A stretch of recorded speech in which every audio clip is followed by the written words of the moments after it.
So you're sitting over an objective for a long period of time, and some sort of event happens. And the event goes down, you deal with it. And then all of a sudden the computer says, hey, you wanted to know if there was a white Toyota 4Runner with a dent in the left front fender anywhere in this geo fence. I found one. Ah, okay, cool. Take me there. And then the computer says, hey, would you like to know where it's been for the last 2 hours? Because I just realized I was watching it. I didn't see the dent until just now, but I have been tracking this vehicle, and you can go back in time and see the stops that it made, the things, people that may have talked to that white van. That's just one way you can start to deal with processing some of the information out on the edge and making it actionable.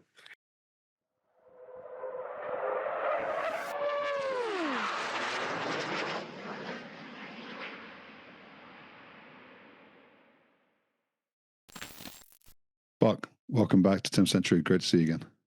Thanks, Steve. I'm happy to be back on the show. Had a lot of fun last time, and I'm looking forward to this one as well. Awesome. Well, there was some really good feedback based on the last episode. And then if you're at home listening to this, then it should be clear to you there are other episodes that precede this one. I think this is part 6 of the Light Attack series. And today we're going to talk to Buck a little bit about the Skyraider II, the OA-1K, which he was involved with, I think, to the point of selection. And he's going to talk us through, if you're listening to this on Spotify, might be worth you coming into YouTube and grabbing the video version of this, because I know he's going to share some screen stuff and we'll go through that. Before we do, just a little public service announcement. If you're going to go to RIAT, the Royal International Air Tattoo at Fairford, this summer, you will see me there. I'm going to have a trade stand. I'll be selling my books, and we'll hopefully potentially have some former guests on the stand who you'll be able to come and meet. I'll also be selling my books and my merchandise, and it would be great to meet you if you feel like dropping by, if you're going to go to the show. Best thing to do if you're interested in doing that is to go to 10thcentury.com. I'll put a link in the description, and there's a newsletter sign up that you can do. If you sign up to the newsletter, I'll send you announcements nearer the date, and you'll be able to find out what special offers I have for you and whether or not it's going to be worth your while dropping by to say hello, which I hope you will. So there you go. That's the promotion out the way. Buck, tell us a little bit then about what happened after Scorpion didn't take off and how we ended up, how the Royal we ended up with the OA-1K Skyraider. What's the story? Yeah, well, also now you've made me want to get on a plane to go to the UK for this summer, I presume. Maybe I should work that out for the show. Well, we can talk offline. If you could do that, that would be amazing.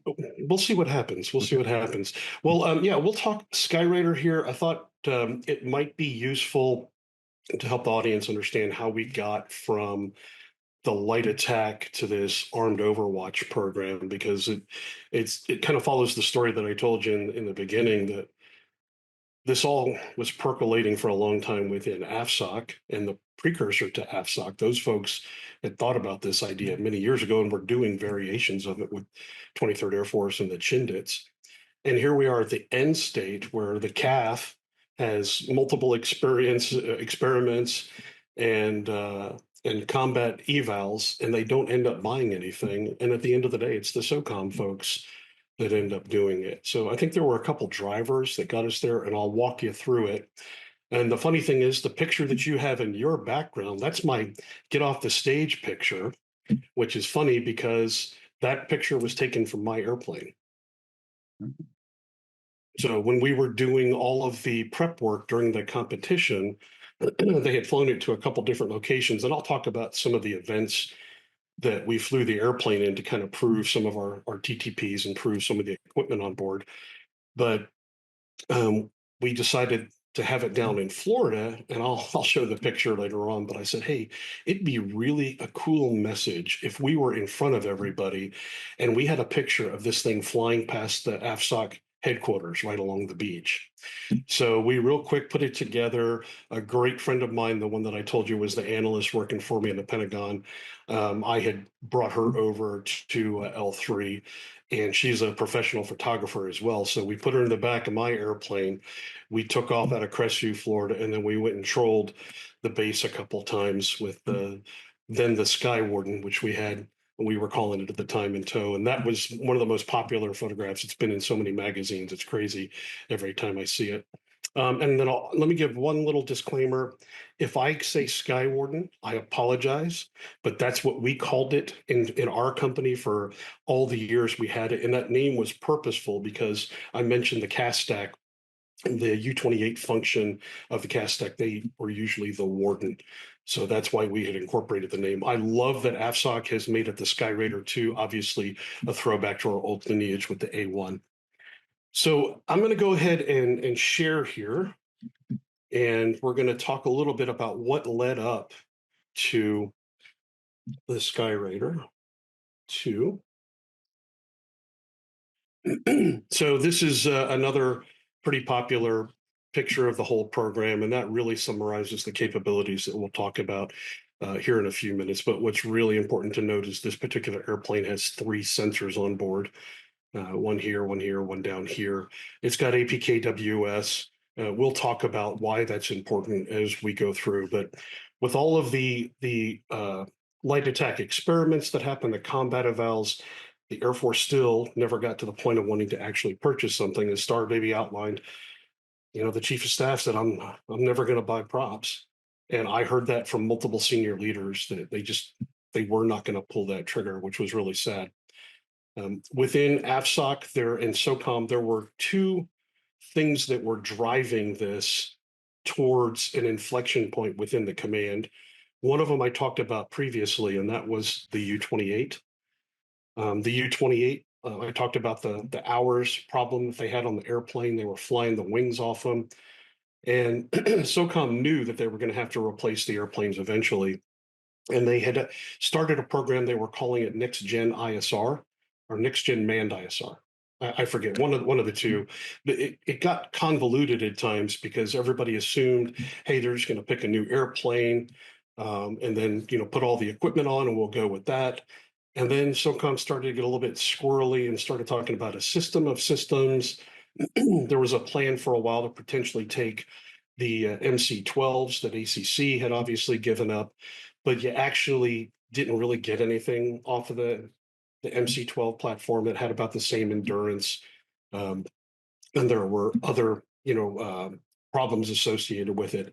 Also, they didn't want to just go acquire new PC-12s because, as I'll talk about here in a few minutes, they were trying to change the overall capability of the airplane and the amount of time that it had on station. What a lot of people probably don't know is the U-28, when it flew out on the battlefield, flew 2 pilots and 2 CISOs, sometimes another person on board to do some other capabilities. But the platform is weight limited. In fact, in the community, the pilots and CISOs were supposed to weigh less than 200 pounds, and they were weighed before each sortie. And then the excess weight that they had for useful load, they would actually put that gas on in the hopes that they might get 15, 20 more minutes of on-station time. That's how close to the edge they flew the airplane. The second major factor, and I'll change the slide in a minute, but in 2017, there was an incident in Nigeria. It's called the Tango Tango ambush. It got a lot of press at the time. There were 4 American Green Berets and some other folks that were caught in an ambush and were killed. And that incident, there were a series of investigations. The ODA team commander actually survived. He was wounded, and then they tried to punish him. That went on for a little while. I think they had like a reinvestigation and a relook. It went all the way up through General Mattis, who was like, "You got to be kidding me." And eventually they decided to hold some senior leadership accountable, all the way up to an AFSOC 2-star who was the AFRICOM or SOCAF commander at the time. He got a letter of reprimand, which ultimately ended his career. But I think what it did was it told SOCOM and AFSOC that you're going to have to find a way to get more air power support out on the edge to these people in these operations. And why is that so important? It's just Africa. Well, here's why. We talk about the tyranny of distance in Indo-PACOM if there's going to be a potential fight with China, but people do not realize how big Africa or how big the continent of Africa is. Here it is. The United States, 3 times folded up, still doesn't cover all the landmass in Africa. And trying to project power, specifically air power, over those distances is a huge problem. It's a big deal. And I think that event combined with the fact that the U-28 was going to time out led them down the road of having a capability that was more austere, that could operate with those forward troops. Because even when I talked about the Scorpion jet being able to cover much bigger distances, even these distances are pretty crazy from some of the operating locations. So they came out with a program of record to purchase 75 armed Overwatch aircraft, and they decided to have a competition. And I'll talk about some of the planes that were in the competition here in a minute. But here's what this was also about. It was about efficiency on the battlefield. In Afghanistan and Iraq, we had pretty much unlimited air power that we could bring to bear. But every time there was a cast stack, people will realize how many assets were actually overhead. You could have 21 people or more in the stack itself. And then you've got folks behind that with tankers providing all kinds of support. I can remember missions early on in Afghanistan. There was a period in Afghanistan where they kept a B-52 overhead in theater every day, 24 hours a day. And somebody, I can't confirm this, but one of the planners told me they were consuming 11 million pounds of fuel per day to keep one B-52 on station 24 hours a day. Wow. And so that's, keeping one B-52 en route, one overhead, one on the way back, all the tanker support to do that from Diego Garcia. Wow. So even in this depiction of the cast stack, there's quite a bit of assets that are on hand to execute many of these operations. And I think I alluded to it before, soft operations are a bit different than some of the other things, especially with an RPA, because we were in the business of manhunting. So how does that really play out? Why can't you just, dumb down the stack with some of the assets that you had? And one of them is the single sensor problem. But what do I mean by single sensor? Typically, as I mentioned, we're manhunting, we're watching that same objective for a very long period. And you want to have that unblinking eye, not just to develop the pattern of life, but you want to have chain of custody for some of these high value targets. And when you have an assault force coming in to hit the objective, well, they want support as well. Typically, they're going to want to see what threats are along their route. They're going to want somebody to track them as well in case some sort of pop-up threat happens. So having just a single sensor really ties the hands of those that are employing the power out there. We had a unique way of doing this in the gunship, and I'm going to stop sharing here for just a second. So what we would do in the gunship is I had a couple sensors on board the airplane. I had an infrared sensor, I had a low light level TV camera, and then you got a couple of knucklehead pilots sitting up front wearing NVGs. We typically had what we called a right scanner. It was one of the gunners would sit in a special chair looking out the right side of the airplane because everybody's focused on the left and the threats and all of that. And then we would have typically the loadmaster had a bubble that they would lay down in. There was a ramp on the back of the ramp. There was like a little couch, and the loadmaster could lay there and scan out the back of the airplane looking for threats. So everybody's focused on what's happening on the ground. Well, I would put one of my sensors. I would keep that unblinking eye on the target, usually the IR, because it could articulate 360 degrees no matter where I was in the orbit to stay on the target. The low light level TV on the H model gunship that I flew, it was embedded where the crew entrance door was. So it was somewhat limited. It couldn't look back through the airplane. Some of the other gunships, they had that, like the U model, they had a ball mounted outside. So I would typically put the low light level TV out in front of the friendlies, and then I would have the friendlies use some sort of beacon. And there's a beacon they can have in a vehicle. There's a beacon they can strap on their chest. And I had a special radar on board the airplane that could track that beacon tracking radar. Nothing cosmic about that. But I could track them and use it as store their point in my system and then do an orbit around them as they maneuver down the road or whatever terrain they were going over. I could have the TV out in front scanning for threats, and then I kept the IR sensor on them. So that was just one way. Well, an RPA can't do that. They single sensor, they're somewhat limited. If Star Baby's out there in a flight of Strike Eagles, now you've got to do sensor deconfliction with, multiple jets in the stack. That presents a different problem that you have to manage. So from the SOCOM side, having one sensor was a real issue, which drove us to have other assets on board. The U-28 could have two sensors. They could help. And I'll talk about bringing others into the stack here in a minute and what are some of the issues that are associated with that. So let's get back to the presentation here and talk about other things that kind of limit the stack and things we were trying to overcome. There we go. So I kind of talked about the single central problem with the U-28, and I probably also should have led with the way we would assault a target. There's so many different ways that you can do that. You can have a ground vehicle assault. That was very common in Afghanistan and Iraq, to have a whole bunch of SOF operators in some sort of vehicle driving to a compound to hit it. But you could do a helicopter assault. And a helicopter assault, if you look at Neptune Spear as an example, they had intended to land outside bin Laden's compound, set up some blocking positions, get some folks in the compound, and then over the compound to fast rope down to meet in the middle, part of their TTPs to move rapidly. Well, you could have folks that jumped out of an airplane, did a halo approach. You could have folks that swam in from the shore from 10 or 15 miles out.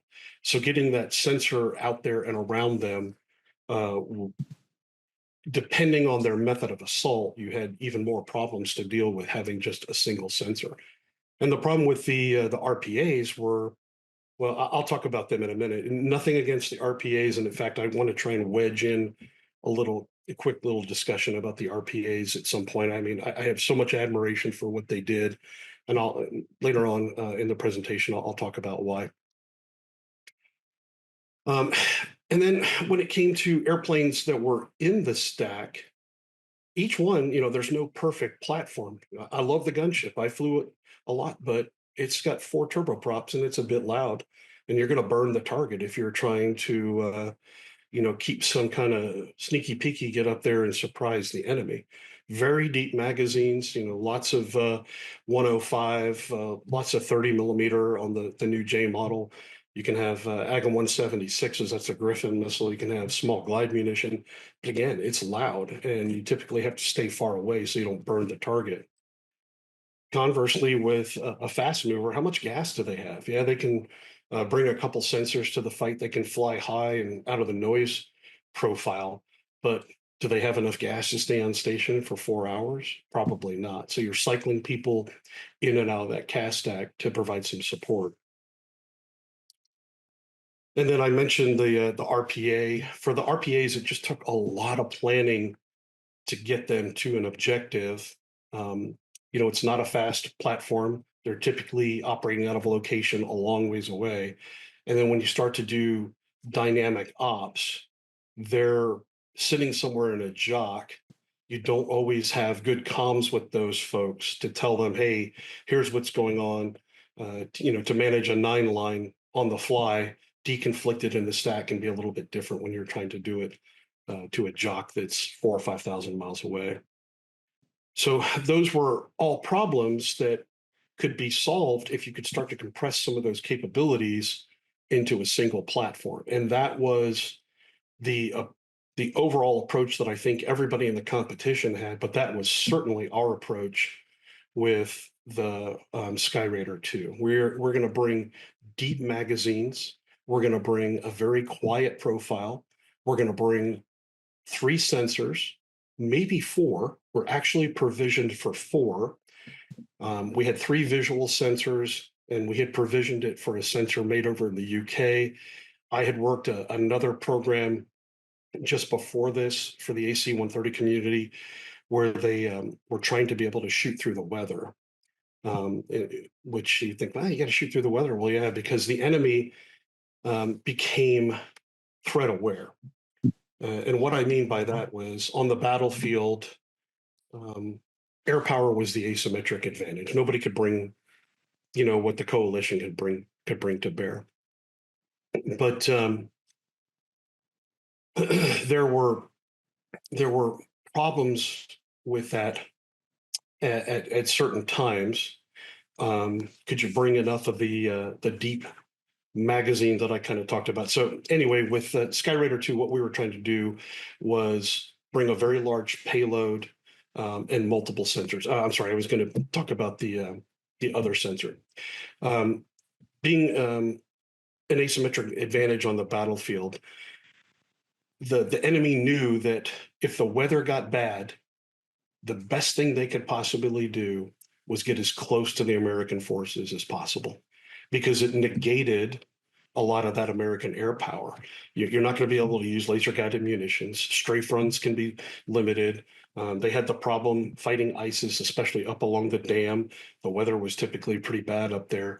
And now you're down to jets dropping JDAM through the clouds on coordinates. Mm. And that is not a real comfortable feeling to be pitching weapons into the soup like that. So how can we mitigate some of that? And the way we did it was Thales um, has a facility outside London where they make a turret-mounted radar that we could put as a sensor on the airplane, and we integrated that onto the AC-130 gunship and used it in combat. It wasn't perfect. We were still iterating on it, but basically, you could track a target on the ground. You could shoot, and we were doing it very quickly, but you could shoot the 105 and it could track the 105 through the weather to the point of impact. Really? Yes, and that is a great capability to have. I was there for some of the early tests, and I'll never forget, we were working with some of the engineers, and they were showing some of the raw radar data, and they were trying to write some programs to screen out. They were getting a lot of clutter and stuff on the edges. And he said, "Yeah, it's interesting. I'm getting all these weird velocity traces after impact, and we got to find a way to take that out." My note, don't take that out. That's the frag. You're actually seeing the fragmentation. Please, I want to know where that's going. So we made provisions on Skyraider to have that sensor as well. So you could actually have 4 sensors on one airplane sitting in the stack. Wow. So you Yeah. said, Buck, you said, so you had two IR, that radar sensor. What was the fourth one then?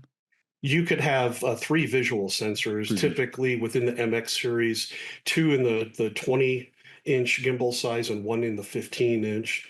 And that gave you just a tremendous amount of capability. Those were blended sensors, so you could do low light level IR or a blended solution. Just fantastic, high definition as well. And the addition of high definition sensors to what the SOCOM folks were doing was yet another game changer.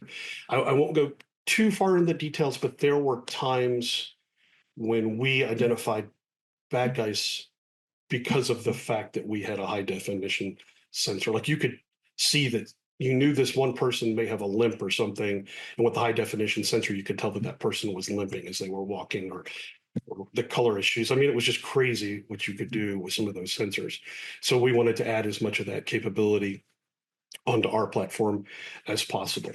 So I kind of outlined, here's that idea of compressing the stack, getting down to as few aircraft as possible, and that led our offering to the competition. But let me go back and share here.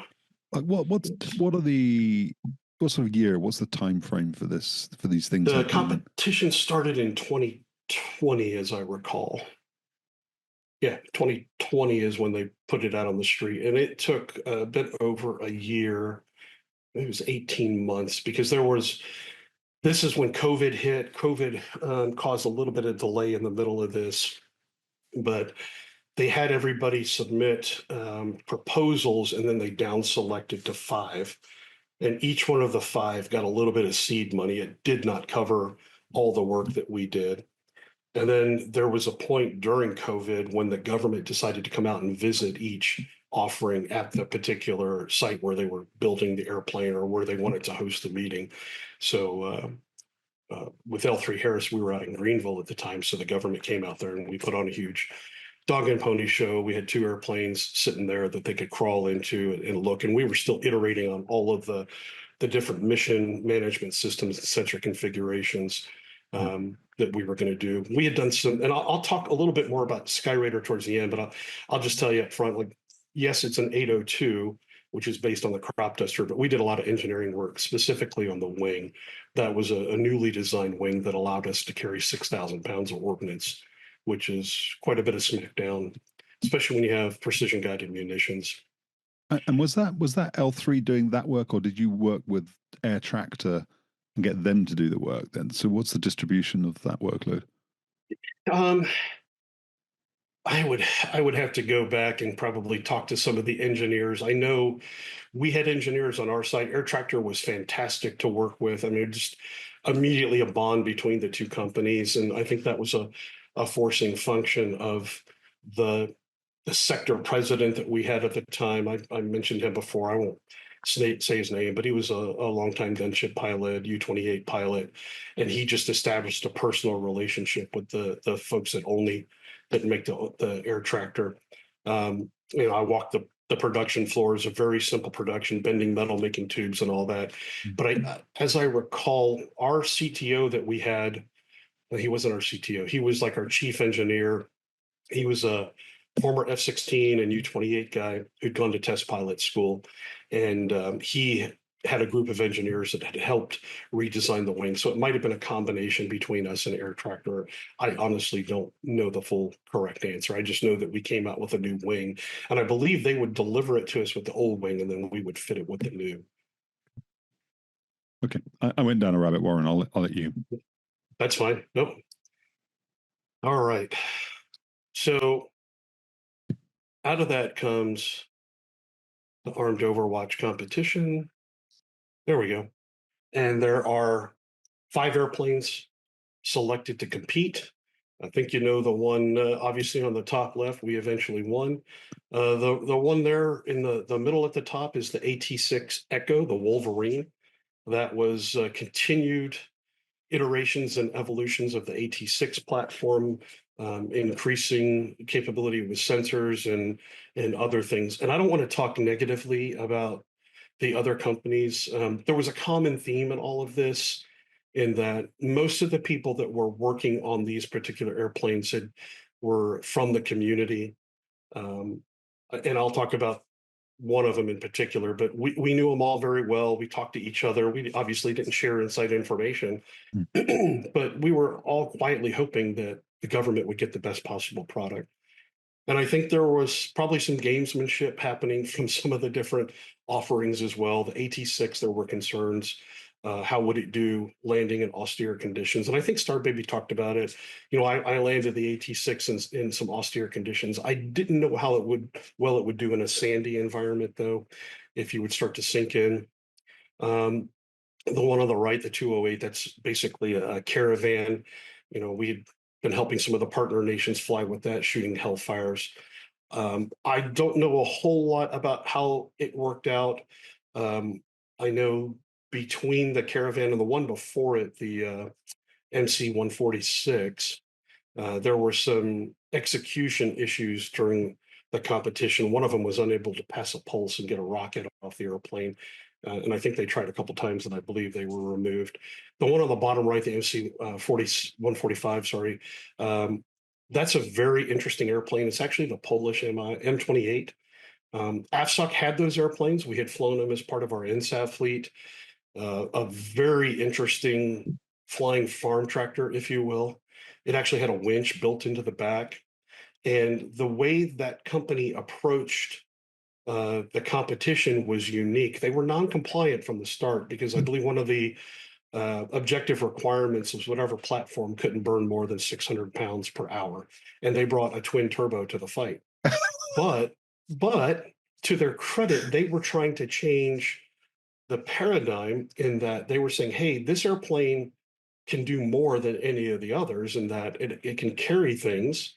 So in essence, we can carry the whole mission with us. We can, be up at altitude, drop a soft team out of the back, set our sensors and weapons up, cover the operation, then land and pick everybody up and go home.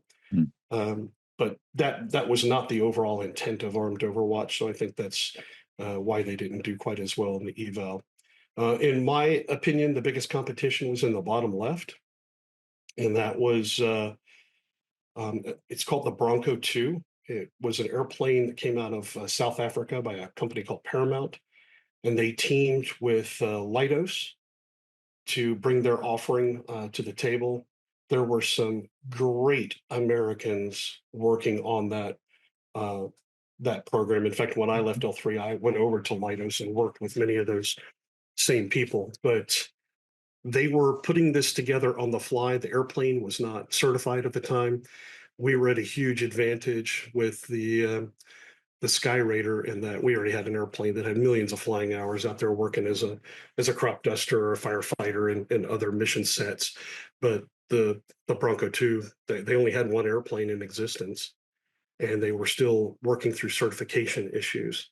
The CISO that sat in the back for the test is a really good friend of mine, and they were doing their APKWS shots, and we were orbiting just off the range waiting to go on. And we were sling a sensor over there to see what they're doing.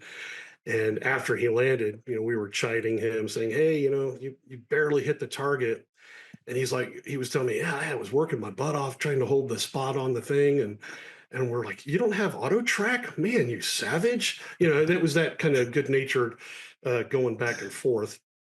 But there were a couple of, as I mentioned, some basically public affairs campaigns going on. A lot of people were spreading rumors about the Skyraider, that it was the only tail dragger in the competition, and tail draggers are terribly hard to fly, and you're going to ground loop and do all these things. And I just found that to be so laughable. I learned in a Piper Super Cup, and I'm like, if a knucklehead like me can fly a tail dragger, I guarantee you some of these other high-speed folks are going to be able to do it. And I recall, and I'm going to stop here for a second, and I'll share a quick story. Even after the competition is over, we were at one of the trade shows. I think it was either AFA or Soft Week, and the winner had been announced. And the AFSOC commander came to visit our team in a booth at the trade show. And thankfully, he brought the PEO with him, because in the middle of talking about us winning, he starts sharing his concerns because it's a tail dragger. And we're going to have some extra training events. And, it's dangerous. In fact, it's so, he's a helicopter. He's a Pablo guy by trade. And it's so dangerous that even you guys ground looped it during the eval. And I got this look on my face. I'm like, what? He goes, yeah, you guys ground looped during the eval. I'm like, no, we didn't. And I looked over at the PEO, and he's kind of caught between a rock and a hard place, because he's like, he knows that didn't happen, but he doesn't want to tell the 3-star in front of everybody he's wrong. But luckily he did. He goes, no, sir, no, they didn't. We're good. Nobody ground looped it. Everything's fine. So while others were spreading that story about us, we were talking about the Bronco II, saying, well, it's a pusher. So all the tricycle gear up in front of the prop, you land that thing in the dirt, you're going to start throwing rocks and stuff back through the propeller. Neither one of those, played out. Nobody ground looped. I don't think they threw any rocks through the propeller, I think, but the Bronco II was a great offering. I'll go back to share because, unfortunately, the Bronco II had an incident that removed them from the competition. And thankfully, nobody got hurt. And it's one of the oddest things that I've ever seen happen in aviation. The airplane was sitting on the ramp. Nobody was in it. It wasn't running. It was just sitting there. And everybody on the ramp heard a loud crack. And they looked over, and the left main gear snapped off the airplane, and it fell over on its wing. Wow. And when the story started to get out, the first thing that we did on our team, like I said, I knew the pilot. He was an F-16 guy. The backseater was a gunship navigator and fire control officer, another patch wearer, great friend of mine. First thing we did, and then the program manager, I'll talk about him in just a second, another great American. We just immediately got a hold of him and said, is everybody okay? Because, yeah, everybody wants to win the competition, but dear God, don't let any of my friends get hurt. And luckily, nobody was hurt. They weren't even flying the airplane.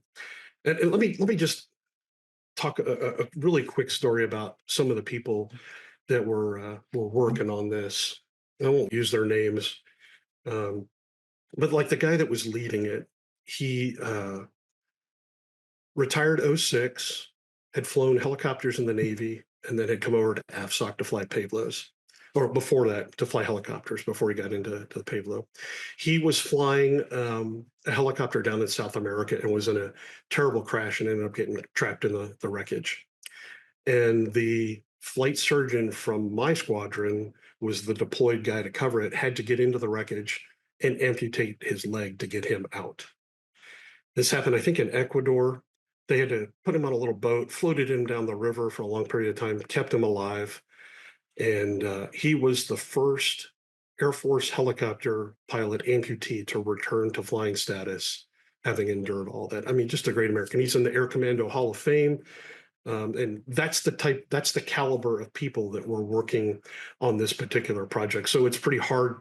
You want to win personally. You want to see your platform win, but you want the warfighter to win. And there were just great people that were doing that. So I thought I'd just share that quick story about him. I just had breakfast with him a couple of weeks ago. He's doing really well today. So when that happened, they were removed from the competition, and we finished the flight eval and all that, and then there was a period of darkness with the government before they finally came out and announced that we had won. So it ends up that it's going to be the Skyraider, or excuse me, at that time we were the Skywarden. So obviously we were pretty pleased. There's the picture that you have in the background.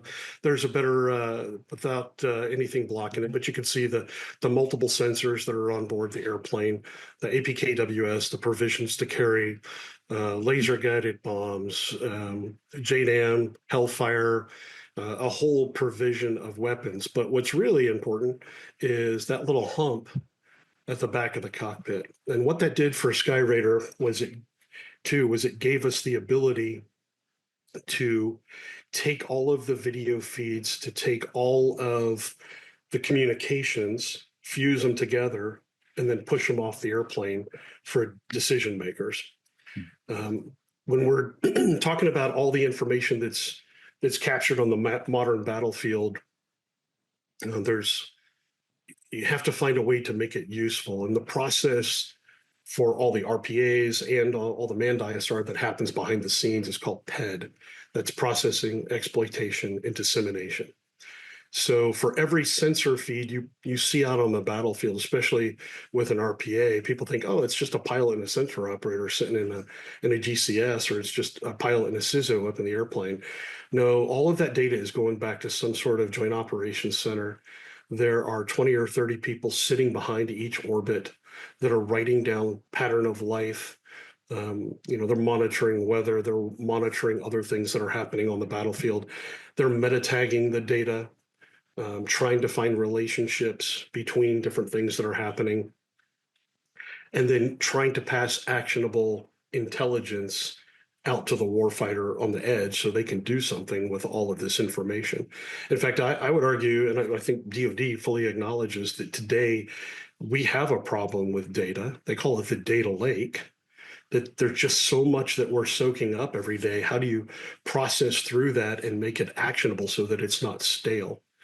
One of the ways that we elected to look at it, and I'll just advance over here one to get a look at the inside of the, oops, did I go too far? Oh, no, that's just another view with the sensors and all that. Let me get you to the good one. So that's the inside of the Skyraider II. You can see the screens. Why is it important to have those big landscape looking screens? I'll show you in a minute when you start thinking about how fighters display their information.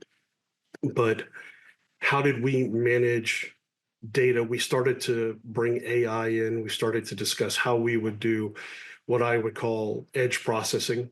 If you know anything about the fight that will likely happen with, well, let's hope not, with China someday, is that a lot of the space assets and the high bandwidth capability is going to be turned off. So what do you do with all this information that you're collecting? How do you get it back so that it's actionable? And one way of doing that is to process it on the edge. And some of the things I will talk very loosely so I don't give stuff up, but finding a computer that can watch the screen instead of a set of human eyes. And let me walk you through a little vignette how that can be very useful. So you're sitting over an objective for a long period of time and some sort of event happens. And the event goes down, you deal with it. And then all of a sudden the computer says, hey, you wanted to know if there was a white Toyota 4Runner with a dent in the left front fender anywhere in this geofence. I found one. Ah, okay, cool. Take me there. And then the computer says, hey, would you like to know where it's been for the last 2 hours? Because I just realized I was watching it. I didn't see the dent until just now, but I have been tracking this vehicle, and you can go back in time and see the stops that it made, the things, people that may have talked to that white van. That's just one way you can start to deal with processing some of the information out on the edge and making it actionable. Let me go one more forward here. In the upper left, you'll see here, there's your display out of a fighter. It can be difficult to have that big picture view of all the information that you're collecting. I don't know what size Star Baby's display was in the back of the Strike Eagle, but a full landscape mode, you can zoom in, zoom out on the screens. You can see different types of imagery. You can go multi-mode to fuse it together. If you're fusing IR and low light level TV, you're looking in different bandwidths. When you start to do things like that, other things start to stand out that you might not notice just with the naked eye looking at the screen, some sort of vehicle, some sort of hidden object or whatever. And then I leave the screen labeled number 1 there in the upper left of that box, because that's your Garmin display. We had the unique ability, I think I mentioned it previously, to push data to the Garmin without breaking the certification, which meant you could easily push multiple points to the autopilot system to tell the airplane where to orbit. And then what you're seeing in some of the other screens is graphically, you're seeing where the other sensors are looking, what their field of view is, their field of regard. And then something I kind of alluded to before, well, if you've got 3 or even 4 sensors on board the airplane, well, who's going to manage all of these sensors? Isn't that a pretty big task? Well, we came up with the ability, I'm sure others thought of it as well, but to federate that sensor. And I talked about this in the other episode. What we meant by that was being able to push control of that sensor to somebody else that wasn't on the airplane. You could push control back to a jock. You could push control down to the ground party, which I thought was a great thing. Pushing control to the jock is a very bad thing. If you know our doctrine and how we violently violate our doctrine at any opportunity, centralized control, decentralized execution, I was never a fan of pushing all of that FMV back and then letting some general officer tell me what my run-in heading should be. And I've seen that happen. Right. I've seen that on multiple occasions. Hey, this is, I see what's going on in the picture. You need to do this. I'm like, no, I don't. And if we do get to talk about Gunship someday, I'll tell a story about the KOC reaching in to the Gunship, trying to tell me to do something that was absolutely stupid, and I just turned the radio off and didn't do that. So anyway, but you can see all these all the different comm nodes are increasing SA for everybody on the battlefield, for those that are in the airplane. Now, even though you've shrunk the CAS stack down to just one airplane, you're increasing the SA of the jock, you're increasing the SA of the ground party, and you're providing more useful information. And you can still bring others into the CAS stack because you've got this tremendous capability to control air power right over that central piece. But in this case, we had also incorporated the helmet-mounted display. So that whole OODA loop kill system is moving faster than it's ever moved in the past. That's phenomenal. Really incredible. Yeah, it was eye-watering. We had a whole host of engineers And luckily the folks we had working the program were just they were the pros from Dover. I've mentioned we had a lot of gunship folks, a lot of U-28 folks. We had test pilot school grads, we had patch wearers, and we just had folks that had been doing this business for 20 or 30 years. And they finally had a chance to design the system the way they wanted to design it from the beginning. So it really brought a lot of capability to the platform. I'm trying to advance. There we go. So now you're back to this one airplane doing most of the mission that all of those other pieces were bringing to the fight before, and you're doing it with just two people. And you're doing it with really long endurance. In fact, I don't know that I would have wanted to fly this thing for a really long time. We flew it in a training exercise. So most people know what a JTAC is, folks that are on the ground controlling air power. Well, JTACs are just like aircrew. They have to get their beans. They have to get so many controls per quarter, per year to keep their currency. And it's constantly a struggle for them to do that. And I think they've even contracted. There's companies out there that have old warbirds that will go in and do practice controls with JTACs. They're dry, but that's the only way they could get their requirements met. Well, there was an exercise, I think it was up in New York State at Fort Drum, and we volunteered to send the Skyraider II up there. And I think they flew, I believe it was a 9-hour sortie. And the way we did that, yeah, it's that's a long time to be sitting there like that. The way we did that was the 802, you had your normal fuel capacity, but in front of the firewall was what they called the feeder hopper. That's where they would put all the fertilizer. Well, obviously weren't carrying fertilizer, so you may as well stick another gas tank up there. And I believe it was our director of ops that had flown that particular mission. I think he told me they flew 9 hours and they landed with 900 pounds, so they could have flown another hour. That's a lot of capability. Wow. Yeah. Wow. But again, that's a long time to be sitting there in that, confined space. All right. So I'll move it forward and we can get to more discussion here in a minute, but that's the picture that I wanted for us to have in the magazines. If I got to get you down here to or over to this side of the pond and then down here to Florida, Steve. But yeah. Hurlburt Field is the home to Air Force Special Operations Command, and it's right on the water, right on the Gulf. I won't say Gulf of whatever because I'm not into all the nonsense politics. But there's a little corridor that you can fly back and forth. In fact, that's the runway. That's runway 36 going into Hurlburt. But there's banner tows because we're also a beach town. There's banner tows that go back and forth all the time. So they have this little corridor you can fly through, and they hand you off to Tower. And as I mentioned, we took off out of an airfield to the north, and we just kept trolling back and forth in front of the base, just grabbing all of these pictures. And there's a whole bunch of gunships and MC-130s sitting there in the background, and the headquarters building back over on the left side there. So I wanted that picture published in the magazine. Unfortunately, everybody likes the picture that you have up there behind you. Some other really great capabilities that the airplane had, and I know Star Baby and Hanky had talked about it, that austere landing capability. Yeah, Skyraider II had no problem landing in the dirt. It was built for that, operate off of a dirt road. That landing gear is just like a big giant single piece of metal that can flex back and forth. But here's what I found to be really cool.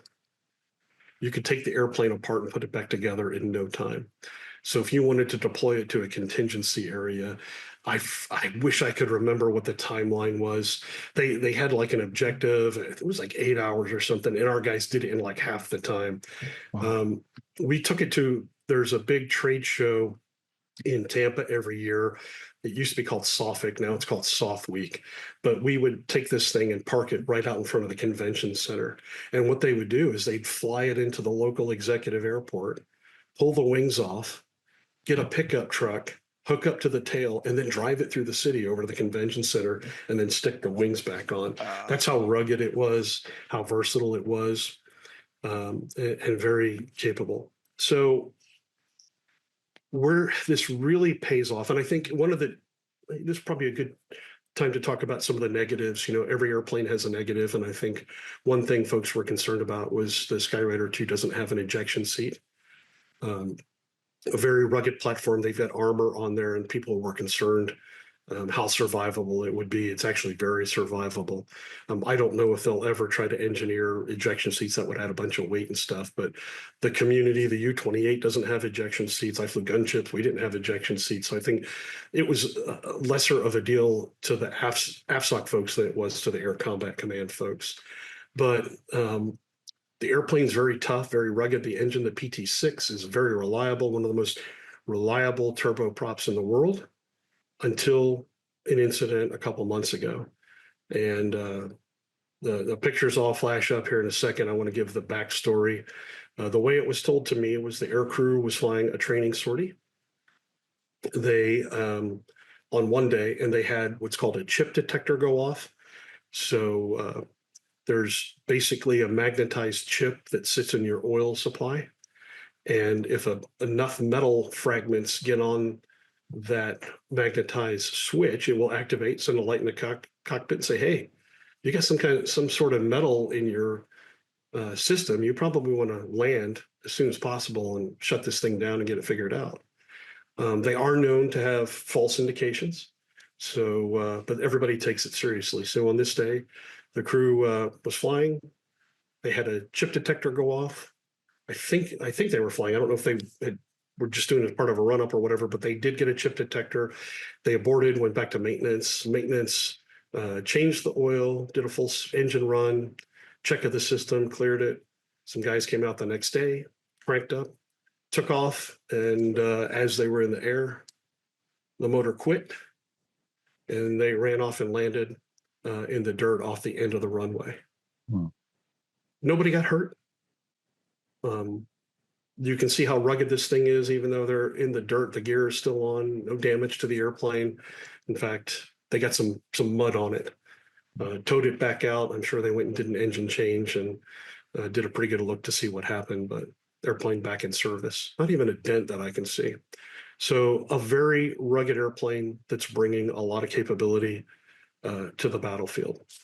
So I'm going to end on the slide that I said I would, and I'm going to stop the share, and maybe we can get into some questions you may have. Loads of them. I mean, this is fascinating, genuinely. It's always, whenever you have a guest that brings something that's totally new to the podcast, then it's a real treat, and that's absolutely what this is. So I wanted to take you back, actually, Buck, right to the beginning, to understand the drivers and the requirements from the incident in 2017 where the ODA team was ambushed and 4 of those guys were killed. What is the air power component of that then? You said the 2-star got a reprimand. Why? What should have happened that didn't happen? I think the 2-star was saying when they reprimanded him, they were saying there wasn't enough oversight, enough planning. I know who he is. He's a great American, and there was no malice involved. I think if the system was being intellectually honest, they were all set up for failure, because AFRICOM and Southcom are the 2 most under-resourced theaters that we have. They just don't get the air power that they request. And I say that from a position of knowledge, having been a task force commander in Africa from 2013 to 2014. I almost never had strike assets on hand. I had to beg, borrow, and steal, and it turned into a fight between 2 4-stars to be able to chop the CV-22s that were based in CENTCOM and push them down to Djibouti, where I was operating out of.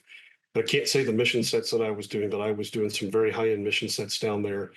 And basically all I could get was 3 CV-22s, a couple of MC-130s, and then episodically I would get other support aircraft to enable some of my operations. But it's sad, because if CENTCOM said they wanted something, we'll send a whole fighter wing over to CENTCOM. Obviously that's the belly button of the world. And I think as there's been this big pivot to China as of late, obviously. So I think now Indo-PACOM, their voice is getting louder and louder. in the requirement system and the budgeting requirements. If you look at what the new administration has done with Doge, and the SecDef came out and said, yeah, we're going to make some cuts within DoD, but I think by cuts, what they meant was they're going to shift some priorities. And if they take from the Army, which is probably going to happen, they're going to give to the other services. And the SecDef came out and said, yeah, while we're making cuts, there's 17 items that for me are do not touch these things. They're enablers for that near peer fight. But when you're out on the edge in AFRICOM, how do you get air power? You saw the United States, you folded up twice. So you're trying to fly 4,000 miles from the Med to get down to the bottom of the continent if you want to do something, or even down to, even like South Sudan. It is a long way to get air power down there. And if they don't make the commitment to base stuff in theater, then it really limits what you can do with some of your operations. The one thing we had was, I said we didn't have strike assets. I should correct myself. We had RPAs that were operating in country, pretty heavily tasked. But here's the best way to put it. I had a different boss every night of the week. On one night, I worked for another 06 that was running all of the air ops on the continent of Africa. On another night, I worked directly for General Rodriguez, the 4-star, running Africa. On another night, I was operating off a piece of paper from President Obama. So trying to get assets in those cases, because you were just flexing back and forth, we just never had it. The only thing that I could, reliably count on, if I could scream loud enough, is I could get some RPA support, whether it's MQ-1s or MQ-9s, and if they had a couple of Hellfires or laser-guided bombs to bring to the fight. But I almost never had dedicated CAS assets. Every once in a while, I think we had some F-15s cycle through for like a 30-day deployment. We had some Strike Eagles cycle through. I don't recall any Vipers, any A-10s. And we had some huge operations go down. In fact, I'm in the process of writing a book about a nasty incident that happened when I was there, trying to conduct a NEO out of South Sudan when my CV-22s got shot to hell. Lead aircraft took over 100 rounds, but had no fire support that night. I had a single RPA, and it was unarmed. So how do I execute a NEO against a pretty heavily armed guerrilla force with a very small contingent of SEALs and a quick reaction force trying to go in and get a bunch of Americans and other non-combatants out? Wow. It's ugly. And Southcom is just as bad. It's interesting if you look at the things that happen in relation to the border today. And again, I'm not going to talk politics, but interdiction of drugs. So we have set up what we call JIATFs, Joint Interagency Task Forces, along the border to help interdict drugs. One of them is out in El Paso, focused primarily on the Southwest, interdicting things that are coming across the border down there. And there's another JIATF down in Key West. And the one that gets all the resources is El Paso. The one that should be getting all the resources is Key West. I'll never forget. I was working in the Secretary of Defense. That's when I was in OSDK, and they had a request come through the system, and the Southcom guys for the JIATF in Key West, they wanted a tanker ship to help refuel some of the boats at sea because it would extend their reach to the west, because the drug smugglers would just go further west and then, come around the other side. And I can't get into some of the countries, but there were some countries that weren't always friendly to the United States that were willing to help. They just didn't want to, put the word out. I didn't want everybody to know. And it turned into a bit of a food fight. And I remember the JIATF West guys out in Key West saying, oh, well, we need all the assets. We had a tremendous seizure last night. We got like 400 pounds of marijuana. And the guys in Key West are like, we got 32 tons of cocaine. What are you talking about? So the Southcom guys, I'm concerned because if you look at some of our potential adversaries, the Chinese, obviously they're talking about things that are with the Chinese down around the Panama Canal. They're all over South Central America, getting to the key resource points and influencing those governments. And it's a lot of soft guys that are helping out, trying to enable the operation. SOC South is based on Homestead Air Force Base. They project a lot of guys down there, but I've never heard of a Strike Eagle deployment, to South America to support training the folks down there. You might get a gunship now and then. You'll get some sort of airlift support, but there's hardly ever any dedicated strike assets going down there to help train or run operations. We're talking a little bit about theatres, so let's just stick with that for the moment then. Sure. Obviously, your personal experiences around combat experiences around AFRICOM and the continent of Africa.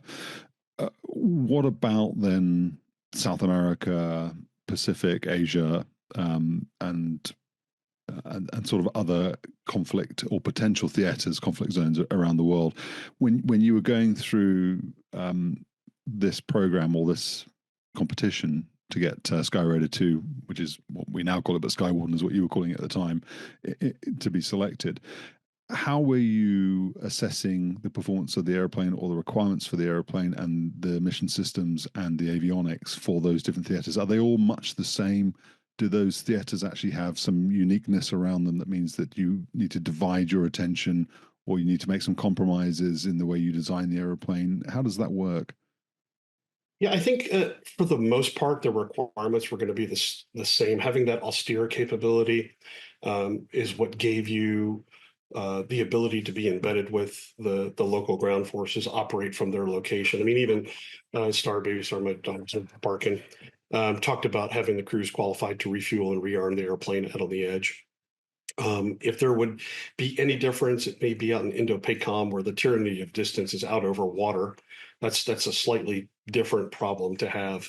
But in the aggregate, most of the tactical problems that face them were all the same. Being able to forward locate air power, have all of those comm links established, and provide all of that actionable data to the people that needed it, whether it was, the high-end ground guys at the tip of the spear or back to the jock that was directing some sort of other asset to come in and strike. In AFRICOM, let me go back to Indo-PACOM a little bit, because I worked on a lot of different projects, but one of the projects I worked for a while was developing an expeditionary tanker that could help. If you look at the problem set in Indo-PACOM, the tyranny of distance, how do you get all that gas out on the edge to enable all the strike operations that need to happen? And I think we did an analysis for big wing Air Force tankers. There's like 160 airfields in the entire Indo-PACOM area that can handle a big wing Air Force tanker at max fuel weight. When you start enabling operations where you can go, like just say a C-130 that can go do assault landings on a 3,000-foot dirt or grass strip, that completely changes the calculus of the adversary, because now they're not focused on just those 160 airfields. If you've got a platform like Skyraider that can operate off of a dirt strip it's just somebody's field, and it pops up and starts slinging small cruise missile or something at you, you now have a different axis of approach that you weren't even thinking about before. You were focused on killing carriers, attacking Guam, and then pushing all the American air power back and negating, Japan, South Korea, perhaps a couple of airfields in some of the other countries, so they can't project that power. Now, if you get just people just popping up everywhere, you've created a different sort of tactical problem. So the same thing can be said in the soft realm. Having that ability to operate from a remote strip, you become very unpredictable. It's interesting, and people will talk about if we do gunships, the way SOF operated in the past. I used to call, what did I use? I had a phrase for it, I've forgotten, but there were parochial missions that Air Force Special Operations Command did for a long time. And that was, you had MH-53 Pavlos, you had MC-130s, and you had AC-130 gunships, kind of the big three platforms. So if an operation was going to happen, you might go use the MC-130s to seize an airfield that you were going to operate out of. and then you may have a FARP set up somewhere, and the MH-53s would cycle assault teams to the objective. The gunships would come in and perform strikes on the objective, and then everybody would pack up and go home. Those core mission sets don't really exist as much as they did in SOCOM anymore. And now we're doing more ancillary things, having armed Overwatch and the ability to approach from different axes. So I think SOCOM today, they've cut the size of the CV-22 fleet.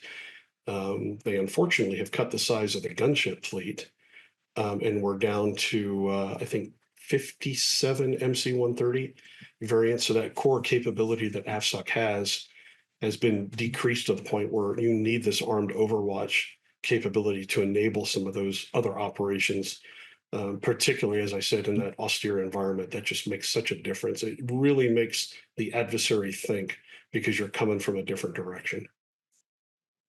Talk to me about weather a bit then. So if we tip our hat to the original Skyraider, we think about Southeast Asia, we think about monsoon weather in that part of the world. You referenced right at the beginning the AC-130 and attempts to deliver ordnance through the weather. How were you considering the weather equation, when you were putting together Skyraider II, and where did you get to with that? Yeah, that's a great question. I think that was a tactical problem all the platforms had to deal with. It is tough to get down underneath and scud run underneath the weather and deliver munitions. And I think a lot of people that said, hey, this airplane, in fact, all of the variants are going to be vulnerable to ground fire. They weren't meant to be down there. Not always. It's great to have a gun. Star Baby talked about it, man. I'm a gunship pilot. I love having an airplane with a gun. But the wiser choice, if weather allows, is to sit up at altitude outside the threat, or to reduce threat, and sling precision guided munitions that'll hit within 1 meter of the target and suppress it. That was kind of one of the issues I had with the original AT-6 that didn't have a sensor. That's why I called it a mud fighter. You're going to be down in the dirt, looking for things visually and employing ordnance. So the weather is a factor for all of these. Not just the ability to see, but icing and things like that. That's a huge consideration for airplanes like this. And even to this day, that will be a limiting factor. I know they have plans to deal with icing on the airplane, but it could be a real issue to deal with. We're so used to fighting in CENTCOM where, it's hot, it's desert. The it's like flying, on the training range at Nellis all the time. But we really saw that, as I mentioned, with that capability we put on the gunships because of the activity against ISIS. This airplane is provisioned, as I mentioned, for that iMaster. So you could theoretically still here goes my earbud again, sit up above the weather and sling munitions down through it if you can track them. But weather is always going to be a consideration. And theoretically, you could also pitch out a JDAM. I'll tell you, there's other programs SOCOM has worked on that help solve that will likely be ported over at some point. One program in particular looked at for the gunship was to pitch out a sensor. Basically, you would pitch out a little drone from the gunship that would then go down, fly underneath the weather with a sensor, and then provide that data back up to the gunship. You could do the same thing with Skyraider if you wanted. Laser JDAM, was that something you put on the airplane? So that helps solve that too, doesn't it? So you can have somebody on the ground designate the target with a laser. You drop through the cloud, and then as the weapon comes through the cloud, it picks up the laser energy from the designator. Yeah, that's a tough proposition though, depending on how low the weather is.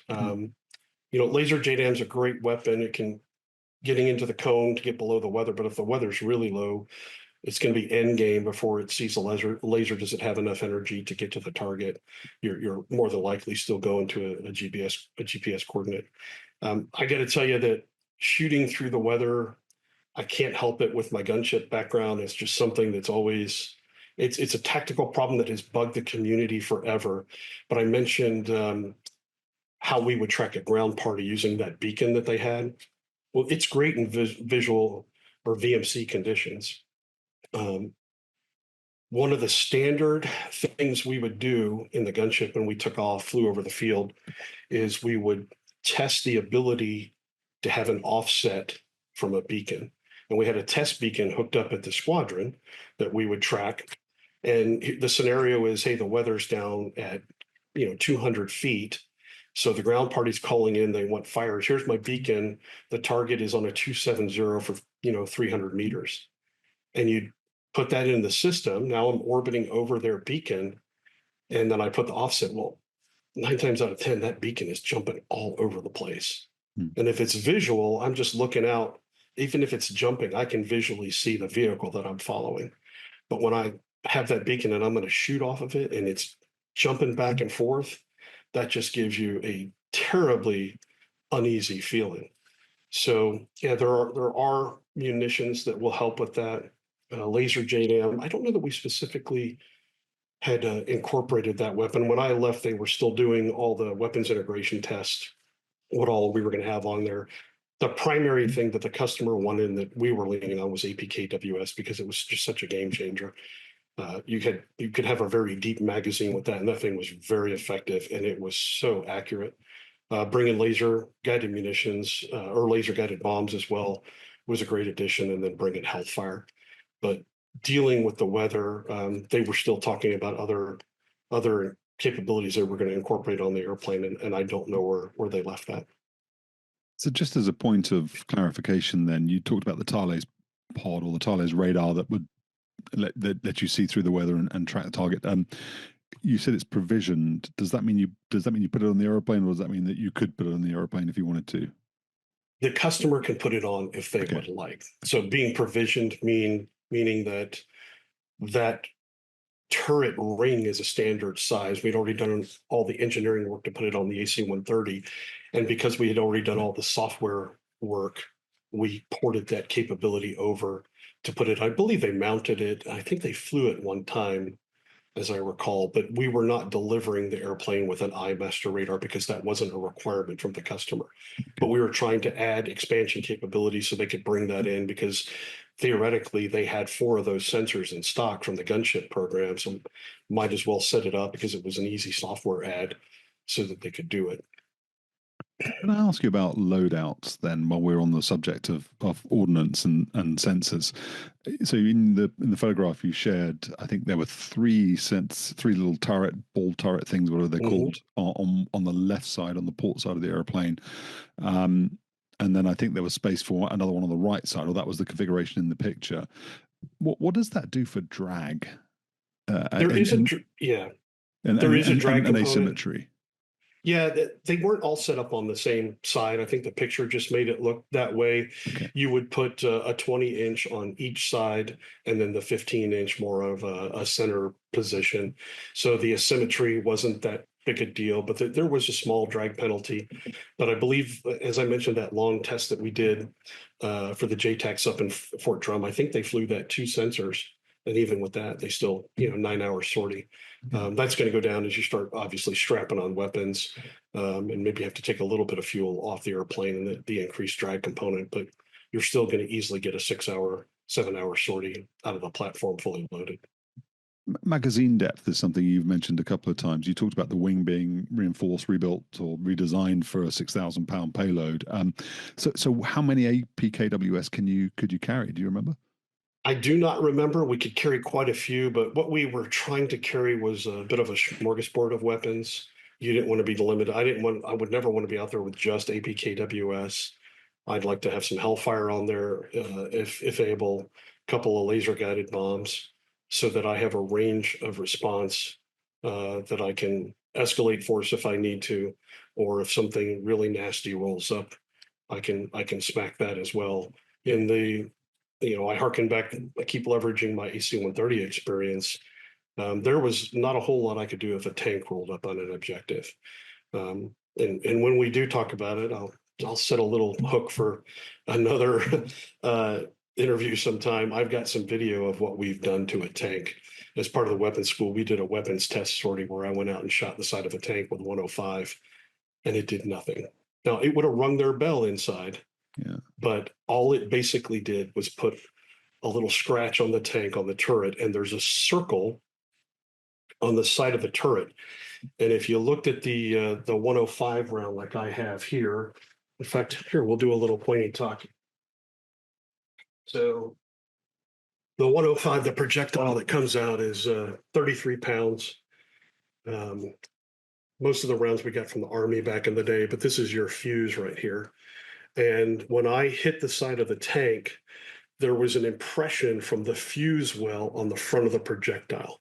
So it hit the tank, it detonated, and part of the projectile still hit the tank. And all it did was put a little marker of where I had tagged the insert, tagged the outside of the tank. Wow. That's it. Yeah. Wow.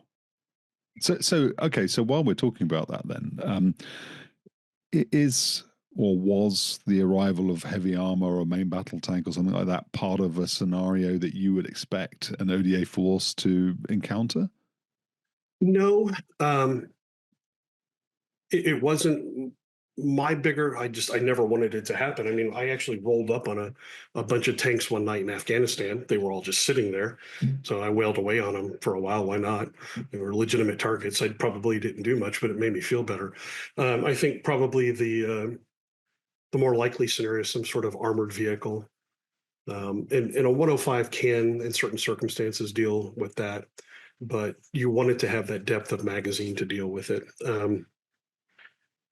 Our experience in Afghanistan and Iraq, also fighting in compounds and buildings, you wanted to be able to have a bigger effect, a more dramatic effect, if you could. There were wonderful times fighting in the gunship where you were happy to have lower collateral damage munitions, where you were shooting at bad guys that were right across the street from the friendlies. So putting a 40 into that building was great because you weren't going to blow up the whole block. But there were times when you wanted to do a pre-assault fire. If a armed Overwatch is going in to help some sort of hit on a target and they have some sort of AAA sitting out there, man, it would be great on their inbound if they could pitch off a couple hellfires, kill any of the AAA or any other movers that are on the field. And now you've taken a lot of the threats out of play, and the ground team can go do their stuff and the airplane can act unmolested. So having a range of weapons, in my opinion, is always going to be better for the scenario. You've mentioned it a few times, so I should just be absolutely clear. You're definitely coming back on to talk about Gunship, Okay. provided that you want to. If you don't want to, that's your call. But there's no way you're not coming on, as far as I'm concerned. So we'll definitely get to that. And I want to just find out a little bit more about the sort of competition itself before I move into maybe discussing with you employment of the aeroplane or how you would envisage it being employed. And obviously, you're not going to give away any secrets, but to keep it on the right side of legality, it'd be good to get your views on that. So, just from a competition point of view, then you have at the end of your slide deck, you showed us the cockpit, you showed us the stack, you showed us the way that those systems would work, you explained the rationale behind it. It sounds amazing. Did the other competitions, Bronco II, the Polish guys, did those other people, 86, did they have the same vision as you? Were they talking about the same thing? And to make it a two-part question, which may help or make it more difficult for you to answer it, was that something you had from the outset, or did you build up and get to it? What did it look like to the point where you left L3? Yeah, I'll tell you from the outset, that was our approach. And that was due to the great leadership that we had. As I mentioned, our sector president, he had that vision in his mind immediately. In fact, he's the one that came up with that concept of collapsing the stack, and we all kind of pitched into that approach to solve it. As far as the others, I didn't get to see everything that everybody else did. Talking to some of the folks, I think most of them had the same approach. They kind of got there in different ways. I talked about the MC 145, where they said, hey, we can do the whole mission of everybody with this one platform where we're going to airdrop guys out, do the fire support, then land and pick them up. I don't know if they had the full capability to push the video off the airplane. I certainly didn't see anybody else flying with 3 sensors. And I don't know how much ability they had to manage all the sensor data and all the radios that we did. That was a direct result of us having worked with some other manned ISR programs for a great many years, being able to manage multiple radios, multiple comm things happening at the exact same time. Even in the gunship, I can recall. I think if I do the math here, so in the gunship, I could listen to 3 UHF radios, 3 VHF radios, 2 HF radios, and 5 ComNets on the airplane. And a knucklehead like me, as the fight got bigger, I had to start punching stuff off because I was down to brainstem power. I'd fly the airplane, shoot the gun, get my banana. Um, but that's other folks in the community. We were all the folks that pitched into the design. That was their approach, and that's why you've got that big hump sitting there behind the back cockpit, being able to push all of that off the airplane, share it to anybody. You're trying to collapse the stack, but if other people are there, you want to share it with as many people as possible. So that approach was ours from the onset. I think Bronco II had provisions for 2 sensors. I thought the Wolverine did at one point. I didn't see the setup on the 145 or the 208. So I'm not quite sure what their full approach was, if they were trying to bring 2 or even 3 sensors to the fight and collapse the stack like we were. Can we talk a little then about scenarios then? I mean, we're kind of touching on it now. We've talked about theaters, we've talked about weather, and you talked earlier about the asymmetric nature of conflicts in Iraq and Afghanistan, and the work that you did in Africa as well, with this sort of capability being what creates the asymmetry. So just expanding the conversation a little and thinking about sort of a peer adversary. So if you went up against Russia or China or whatever, is the aeroplane designed to operate against peer adversaries then? That's not. No. Okay. Yeah, that would be a bit of a fallacy to say, oh, we can deal with that. Obviously, if there's double-digit SAMs out there, this thing is going to be as far away as possible. Now, you can go underneath some of the detection and threats that are out there, but the intent was never to go operate it, in a Ukraine scenario or fighting Russia or something like that. What I did mention is it can be an enabler against China in the Indo-PACOM scenario. I guess it could be against a fight with Russia as well. In that, when you start bringing things like small cruise missile, and let me kind of talk about that. That's kind of a new thing that's popped up within the community as of late. I think, and one way to look at it is there's an exchange rate, if you will, that's happening in Yemen. The attacks that they did, the Strike Eagle guys, they did a fantastic job stopping that attack from Iran on Israel. The things that are happening in Yemen, where the Navy is interdicting all these drones. But the Strike Eagles shot a lot of very expensive AMRAAMs and AIM-9s against some very cheap drones. The same thing is happening in Yemen. They're using $1 to $2 million standard missiles against a $60,000 drone. That exchange ratio is not good. You've got to figure out a way to change that. And I think the CAF has done a tremendous job with the new APKWS that has an infrared seeker. That's gotten a lot of presses lately. So now you're shooting a missile at the drone that cost half what the drone does. So now you've reversed that exchange rate argument. The same thing is happening with strike munitions. And kind of the buzzword in the community is called affordable munitions. There is an effort that the Air Force has been running for the past couple of years called ETV, Enterprise Test Vehicle. And that kind of gets you partway there, but with the Enterprise Test Vehicle, they wanted basically a standard missile configuration that the Air Force could buy at a very cheap price point and buy a lot of them, and then put whatever they want into those munitions. But they wanted it, as a test thing, to go out and test a new EW platform, to test some new comm node, or test some new strike munition. Within the affordable munition class in particular, my former company, Leidos, has developed something called Black Arrow. Anduril's in the competition now. I believe Leidos is in the competition.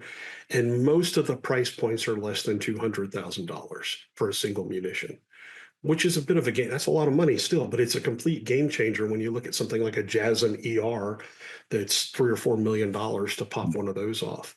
So if you can go out and buy hundreds or thousands of these cheap munitions, now you kind of change again that exchange ratio in dealing with the peer or near peer. In a single C-130 with the Black Arrow missile, you could carry over 100 munitions in one C-130. And if you had four of them, you could pitch out a swarm of over 400 missiles. They're all talking to each other that go hit an adversary. They had a special air warfare symposium here recently, and the commander of Air Force Special Operations Command stood up and he said, I want to put small cruise missile on the Skyraider II. And I think we could get quite a few on one of those. So in that one of those scenarios, I talked about it when we were talking light attack before, but anytime you can get out into some of the other areas, if you're talking holding China at risk from Vietnam, the Philippines, the further west that you go, you're making that axis of approach much bigger and a much bigger tactical problem for them. And if suddenly 10 Skyraider IIs pop out of 10 different little airfields, and each one of them slings 15 or 20 small cruise missiles at a completely different axis, you have a huge tactical problem. And now you have enabled the soft folks to be somewhat relevant in the fight. And I think SOCOM is looking for ways to be relevant in the fight. As I mentioned, I think you can do it operating out of those islands, even down to Indonesia. There's so many things you can do on the edge that can hold the Chinese in particular at risk, from the things they're trying to import to different axes of approach. So in that particular scenario, the airplane can bring capabilities that nobody was planning on. And I'm a huge fan of doing the unexpected, especially when it comes to war. I don't mind cheating. I'll do whatever it takes to win. So let's put them on their heels. And this is just one way of doing that. You talked scenarios, some other employment scenarios. Have to be a little careful, but obviously SOCOM and AFSOC are going to sit alert all the time for contingencies that could happen around the world as part of their mission set. So it is very plausible to say, we'll use something a bit more benign, like what I had to deal with in South Sudan, some sort of NEO. Having this type of capability, you saw how easy you could take the wings off, put a couple of these things in the back of a C-130 or a C-17, fly them to the other side of the world, to a location fairly close to where you're going to run the op. And maybe you can't get a whole bunch of strike assets and tankers to support this thing, but now you can put your Skyraiders together very quickly. They can operate out of a dirt strip for a day or two, conduct combat operations to do the NEO, land back in the dirt, fold up, put them back in the airplane, and take off and go home. Worst case scenario, blow them up. They're $20 million, which I was like, that's a lot of money. That's really not a lot of money when you talk about, replacing a 5th gen or a 6th gen. Hopefully you don't have to do that, but it opens up the possibility of doing things. I talked about some of those core mission sets that AFSOC has done, where you go seize an airfield, and you got a whole bunch of players because you've got MC-130s taking the airfield. You got little birds and DAPs setting up at some sort of FARP, and then you got gunships employing. Most of those assets need bigger places to operate out of. With this, you can have a very small, very agile response force that can be pretty much anywhere on the planet within 24 hours conducting ops. And that's going to make adversaries think twice. So this is a bit of a tangent. It's not a tangent, but it's not a question I was thinking of asking until you were just talking about the AFSOC piece taking airfields again. And you'll forgive my historical ignorance, but I'm thinking about the Iran hostage rescue. Was it called Desert Eagle? Was that what it was called? It was, yeah. Okay, so Desert Eagle. And I'm thinking about how, that was, I think, the precursor or the driver then to set up 160th Special Operations Aviation Regiment and some special ops aviation sort of programs and capabilities. When you do your uh, I don't want to say practicing, but when you go out and you develop TTPs, I mean, you're a weapon school guy, and I'm really excited to get into that. If we can get into it with you when we talk about AC-130, I'd love to know what you guys do. But when you do all that, how do you know it's going to work? Like, I mean, that sounds like a facetious question, but it's not. So the Iran plan sounded pretty good, and then they did it, and it all went to shit. It was the weather was a factor. They bumped. There was the collision on the ground. It just didn't work out but not for lack of trying, and not because there weren't smart people involved. Or talented people involved. So when you do this and you talk about going out, taking an airfield, doing the soft piece, packing the aeroplane back up and flying out and going home. How do you know that's going to work? Training, training, training, repetition. Just keep doing it until it's just second nature. So Eagle Claw not only helped set up the 160th, Eagle Claw was the tipping point to establish U.S. Special Operations Command, because the things that happened, as you mentioned, they were all good people trying to do the right thing, but the chain of command, the overlapping authorities, um, Navy pilots flying Marine helicopters, I forget which way it Yeah, was, yeah, people that had never flown NVGs or flying NVGs into a sandstorm, and pilots not necessarily because they're flying another service's airplane, not understanding that just because they had, I believe it was a gas detector, they had nitrogen in the blades, and somebody had a detector and thought that that meant the helicopter couldn't fly. Well, it actually could keep flying. Um, Bringing all those disparate pieces together really demonstrated that you have to have a dedicated force to special ops. You have to train habitually. And I think it's one of the tenets that, special operations forces cannot be created overnight or in a time of need. So establishing that small force, resourcing it, and then training, habitual training. I mentioned it on the last one. We were resourced because we only had eight AC-130Hs and 13 U models. We shot on almost every single training sortie yeah. because there were so few of us, we could make that investment. We have exercises all the time, multilats, bilats, where we are forced to train with the other components. We routinely train with the task force to deconflict, and we still make mistakes, but I love it when we make mistakes because it identifies errors and problems. If there's been a time we haven't trained as much, it's probably because we've been at war for the last 20 years. And I think now that we've pulled out of Afghanistan, I understand there's some forces that are back in Iraq as of last week. Um, but I would think that the training program is probably ramped up much, much stronger at home. And testing those capabilities on a routine basis is really important. One of the things you alluded to on the weapons school, and I can talk a little bit about that for just a second because I think it will play to Skyraider. I'm certain there will be a Skyraider course as part of the weapons school at some point. Um, but going through the weapons school process, at the end, there's a very large graduation exercise out at Nellis. It used to be called Mission Employment. I understand they've kind of changed the name. But in essence, it was a 2-week rolling war. Well, what you did on mission 1 could impact things that happened on day 3 of the war. And each one of the mission sets would have a specific flavor, whether it was strategic attack, one of them was a CSAR scenario, and then there was a soft element and all of that. So forcing everybody to get out on the Nellis ranges, to put this thing over some actual SEALs and ODA in an unfamiliar environment, bring in other assets, bring in a B2. That where else are you going to be able to integrate? And maybe that's actually a scenario that could happen, given that there's 6 B2s sitting on Diego Garcia right now as we hold a country at risk.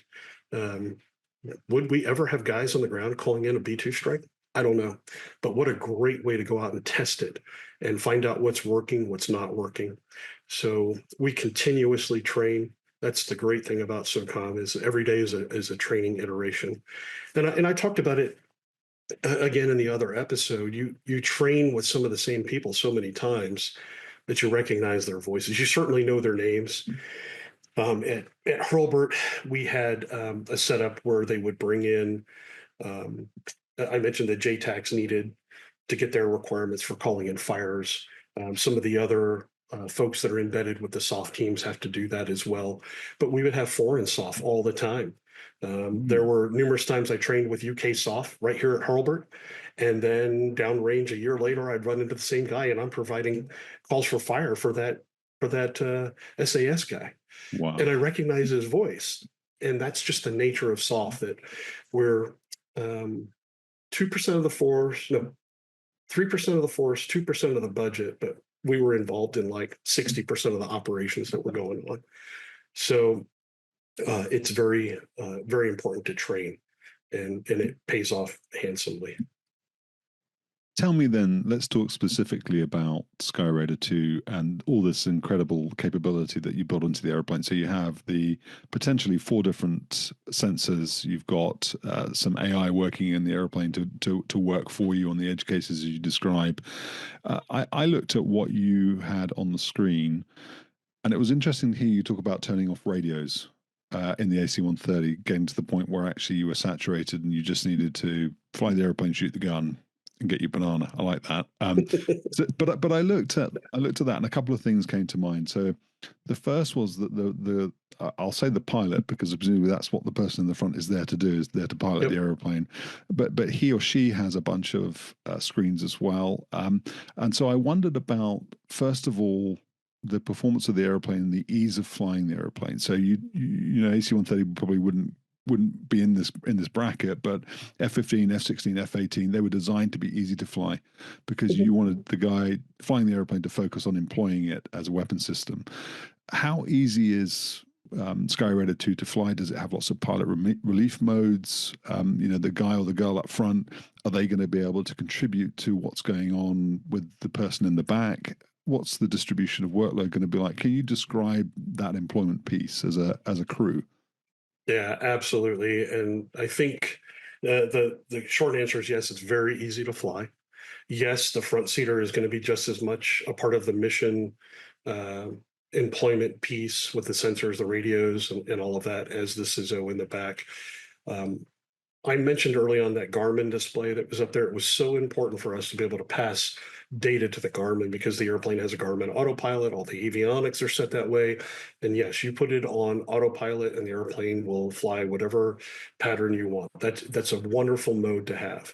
That is a holdover from the U-28 where um, both pilots were very much involved with running sensors, running comms. They had a huge division of capabilities, or excuse me, of duties that each person would manage. They had keyboards that would fold out so they could be part of what was going on. So it was very important.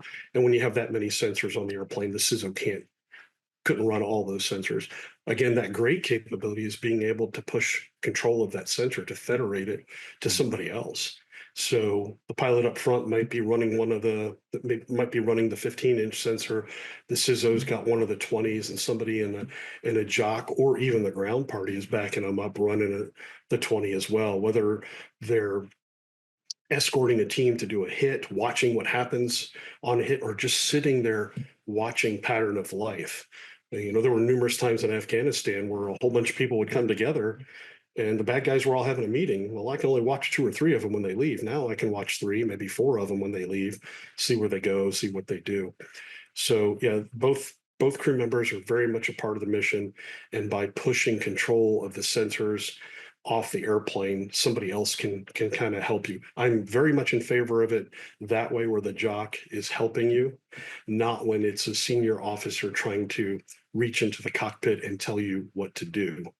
And that's a story I'll share another time.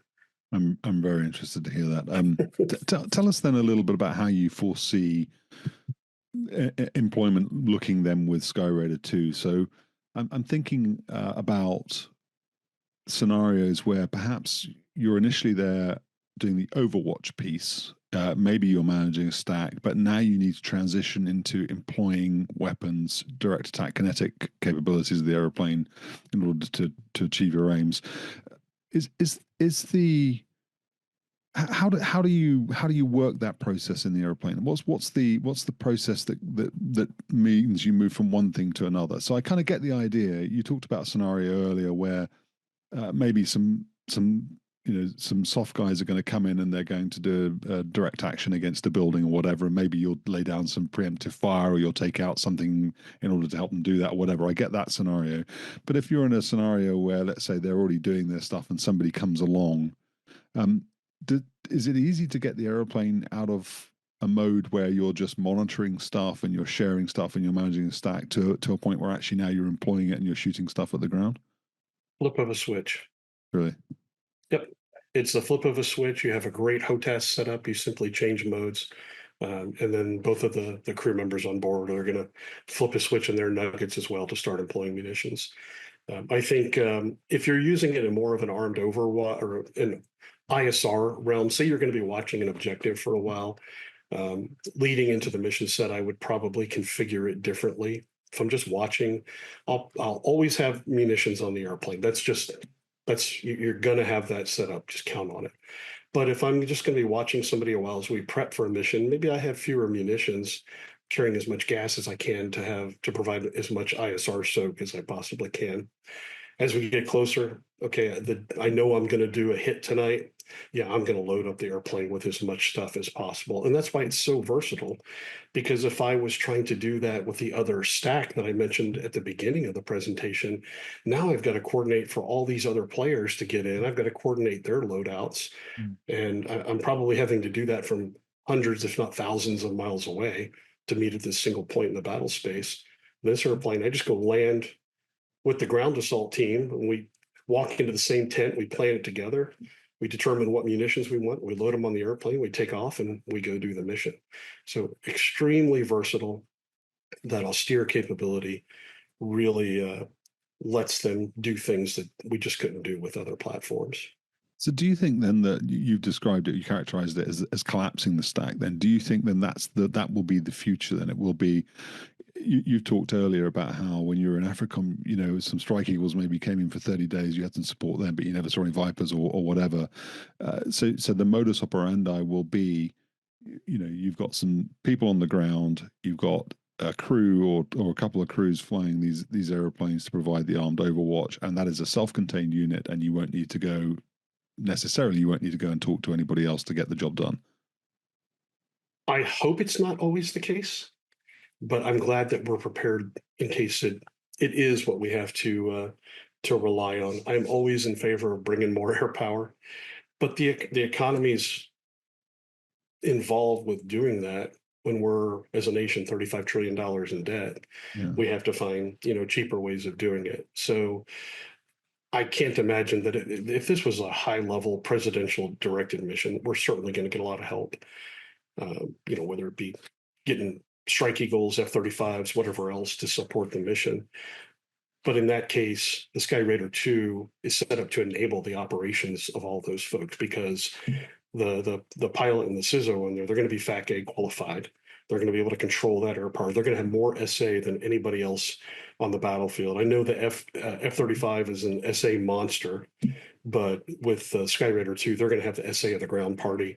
They're going to have the habitual training relationship with the ground party, understand their scheme of maneuver as well. So they'll be able to control those big high-end fights, big high-end presidentially directed missions. They'll also be able to go out and just help an ODA team that may be doing an overlook mission for a couple of days, and suddenly they find themselves in trouble.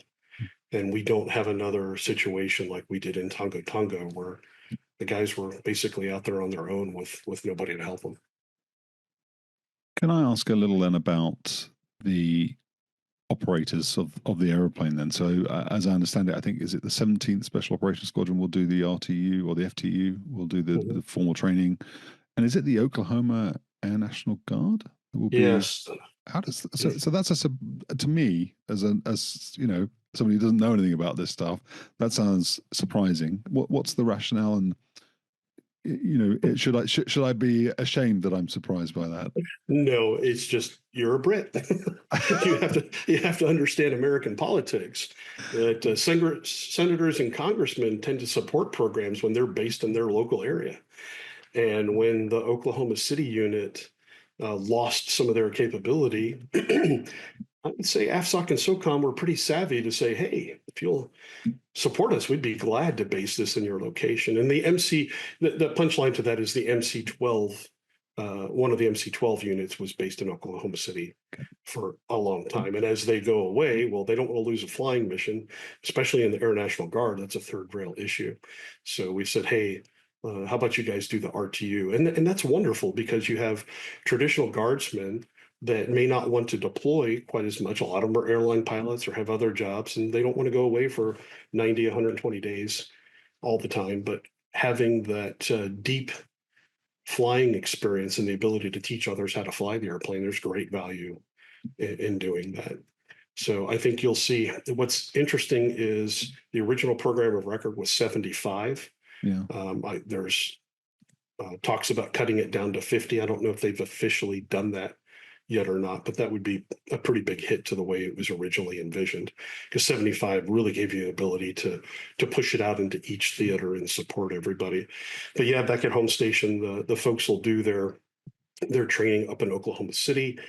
We had trained the initial cadre. In fact, Air Force Special Operations Command, I think they brought the first one here. The official first delivery was delivered to Hurlburt a week or two ago. The initial cadre, we had a couple patch wearers in that, a great kid, just a terrible story. A guy's a former Eagle guy, longtime U-28 guy, patch, was killed in a terrible car accident a couple of months ago, but he was one of the initial cadre members that was helping write the book. And he's just, again, another fantastic human being who was just going way above what anybody had asked him to build the future of this airplane and how we would employ it. But there's some other really smart folks that are figuring out how we're going to employ it. And what I've always told people, especially in industry, excuse me, they would have this great idea and they're like, oh, we got to go, we have this new capability. We got to go talk to the general. You don't need to talk to the general. You need to go talk to the captain or the major. The really sharp instructor pilot, maybe a patch if you can grab one, and give him this box of knobs, whatever it is, him or her. Let him take it out to Nellis. Let him fly with it for a couple of weeks, and they'll probably break it, and that's good. But they're going to come up with a way to use it that you never thought possible, and they're going to make suggestions on how to make it better. And that's the flavor of the people we put in the program to employ this weapon, to mature it, to develop how we're truly going to use it. I think I'm correct in saying that it was just you just referenced the first one being delivered. I think it was the first one with the full mission systems was delivered to Hurlburt. Well, we're in April now, mid-April. I think it was February or something like that that it was delivered. What do you think the timeline is for them ramping up to a point where they reach initial operating capability then? I mean, it just, I still can't really get over the fact that I looked at that picture and I thought my head would just be on fire. My brain would be on fire. It was interesting. Hanky said to me, I think we weren't recording when I was just chatting to him, and he was talking about the Super Hornet, and he said, you lose 30 IQ points as soon as you strap on the airplane. As soon as you strap on the airplane, you lose 30 IQ points. So I look at the picture you shared, and I just thought, how long will it take AFSOC to get to a point where actually it can employ? I mean, is that because you've got people coming from U-28 and other platforms? Does that mean it's going to be quicker? Is there going to be a very steep learning curve? What's it going to look like? Steve, you're not quite as old as me, but you're thinking like an old guy. These young kids have had an iPhone or an iPad in their hands since they were 2 years old. And they learn so quickly. It's scary. I've seen a young captain just zipping through the menus, setting up his personal profile inside the airplane. I'm like, oh my God, I got to go over here and hit escape, or wait, what's the code or control S or something? I don't know. I don't remember. I got to look it up. And they're doing it like they're, not even looking at what they're doing. It's just muscle memory to them. So I think the younger generation, they're more in tune to it. And I'll give you a perfect example of that. In some of the other programs that I worked on, we had these really fancy controllers. In fact, L3 owns Westcam that makes all the MX series sensors. And that controller that they use, the MX controller, is a pretty fancy, high dollar piece of equipment. Well, we were incorporating it on another airplane. And with our software, I mentioned in the past being modular open system architecture, we found a way to, you could use an Xbox controller because it just plugs into a USB port. And you give it to one of these young kids, and they're zipping around like they're playing Call of Duty, and they're just smoking their instructor because they're so used to that particular environment. So I think it will be mission ready far sooner than you think. The great thing about a program like this, F-22 took us, 25 years to field them all. They'll have all these things built inside of 5 years. They already have the first one on the ramp. I would assume they'll be mission ready within 12 to 18 months. And I know they're going to be out in the field, as they continue their developmental test. And they might be beyond. I don't know where they stand in the process right now. So you have DT and OT, so they'll probably run DT OT at the exact same time, and they'll be up and running before you know it. And just the nature of SOF, some sort of something will happen, and they will likely employ it before it's declared mission ready. And I'll just tell you, like in the gunship, there were missions I flew where they're strapping new stuff on. At one point, I had Cat5 LAN cable zip tied inside the airplane over the top of my nugget down beside the HUD to a new display that they had added. That's just the very nature of SOF. Wow. But one last question before I let you go, and it's a question I meant to ask earlier and just forgot to do it because I was having such a fantastic time just listening to you just describe the aeroplane. From an employment point of view, one of the things that I think I'm right in saying is that you gunship guys flew at night, you were vulnerable during the day. There was obviously during Desert Storm, I think there was an AC-130 shot down because it stayed on to protect somebody, and then Dawn came and it got shot down by an IR SAM. But this platform, is it designed only for night? I mean, I look at the color, it's, and then I'm thinking, well, how survivable is it in the day? You've already just given the answer by your facial expression, but just tell us a little bit about day versus night for this in particular. Yeah, I'll tell you, that's kind of a nerve for me. I flew daylight missions in Afghanistan. It was not the norm. But the night the Talon II crash taken off out of Cal Gardez, I was the on-scene mission commander for that. And I stayed till 11 o'clock in the morning for the rescue just because there were no other assets on hand. Gunships will fly daylight missions if required. This airplane, because it's going to operate at higher altitude, again, it's not down in the mud, and they have a very quiet noise profile. They can easily operate it during the day up at altitude. The reason it's such a nerve for me is there's another podcast out there, Sean Ryan, great podcast. I listened He to had, he had the Eric Prince, the founder of Blackwater, who just got on there and completely insulted the gunships and said they refused to fly during the day. And screw that guy. He's a bold-faced liar because I flew personally during the day. So no, it's not the preferred method, but we will certainly do it. We will never leave our friends on the ground just hanging. That's just who we are. That's really interesting because I listened to that episode. There's another episode as well where I think he's talking about it's one of the 160th. I think it's one of the 160th helicopter pilots talking about flying in Afghanistan and trying to work with AC-130s who don't want to shoot because they're concerned about FRAT. So if we do, well, we will do it again, subject to your agreement, but we will do an AC-130 episode. It would be really interesting to hear, if you can, your side of the story, the AC-130 community side of the story, and your personal side of the story to those things as well. And I think I understand that, there are periods in history where things work differently, where maybe you can't do certain things and then things change and then you can do certain things. So, but it would definitely be, I think, a good thing to get on the record a response, so that there's two sides of the story and people can listen to both and maybe just accept that they're just, that's the way it goes. Yeah, I'm happy to do that. I mean, I shot 27 meters from the friendlies one night, so we'll certainly shoot close if we have to. We're not going to just do it willy-nilly. But yeah, that's a great discussion for a gunship episode.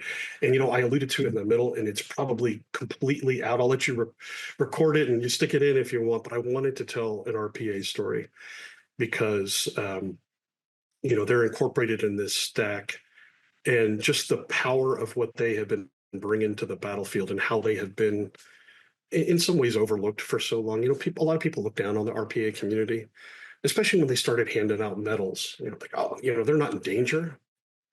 Pardon my language with bullshit. And let me tell you why. Having been the vice wing commander at a base that had RPAs and an RPA operations center, actually the boss was off at charm school, so I'm the wing commander for a couple of months. And the undersecretary of the Air Force comes to visit Cannon. And our number one issue, he was the undersecretary of the Air Force for manpower, was the fact that they were trying to take away my top secret qualified or cleared operational psychologist. And now, why is that so important? That OPSYC was the only doc that could get into the RPA Operations Center, watch what was happening, and understand and be able to relate with the operators for what they were going through. And I know that what I'm saying probably doesn't resonate with a lot of people that have been sitting in the airplane going out and doing the mission. And it didn't resonate with me at first.